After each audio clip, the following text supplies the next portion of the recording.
Senior மாலை ரெடியா இருக்கு ஜூனியர். இந்தா இந்தா.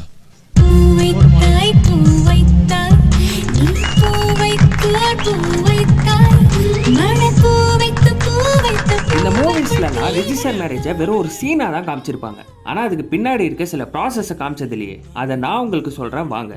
முதல்ல ரிஜிஸ்டர் மேரேஜ் பண்ணிக்க ஆணுக்கு 21 வயசும் பெண்ணுக்கு 18 வயசும் முடிஞ்சிருக்கணும். கல்யாணம் செஞ்சுக்கிற 2 பேருக்கும் முழுசா இதுல சம்மதம் இருக்கணும்.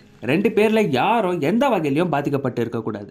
அப்புறம் உங்க ஏஜ்க்கான ப்ரூஃப், பர்த் சர்டிஃபிகேட்டோ இல்லை டிரைவிங் லைசன்ஸோ இருக்கணும். அண்ட் உங்கள் ஐடி அண்ட் அட்ரஸ் ப்ரூஃப்க்கு ration card, PAN card, Aadhaar card இல்லைனா ஓட்டர் ஐடி இருக்கணும். உங்களோட ஸ்கூல் இல்லைனா டிகிரி சர்டிஃபிகேட் மற்றும் உங்கள் மேரேஜ்க்கு சாட்சி கையெழுத்து போட போகிறவங்களோட பேன் கார்டும் ஆதார் கார்டும் தேவைப்படும். சரி, அதெல்லாம் ஓகே. எங்கே ரிஜிஸ்டர் பண்ணுறதுன்னு கேட்டிங்கன்னா நீங்கள் இருக்கிற இடத்துக்கு கிட்ட இருக்கிற சப் ரிஜிஸ்டர் ஆஃபீஸ்லேயே ரிஜிஸ்டர் பண்ணிக்கலாம். ஃபர்ஸ்ட் மேரேஜ் ரெஜிஸ்ட்ரேஷன் சைட்டில் போய் அப்ளிகேஷன் சப்மிட் பண்ணிவிட்டு அதில் எந்த டேட்க்கு ரிஜிஸ்டர் பண்ணணுமோ அதை ஃபிக்ஸ் பண்ணிவிடுங்க. அதில் அப்ளிகேஷன் ஓகே ஆச்சுன்னா ரிஜிஸ்டர் பண்ணிட்டு வாங்க. ஓகே ஆகலைன்னா ரெக்டிஃபை பண்ணிவிட்டு அகைன் ரீஅப்ளை பண்ணணும்.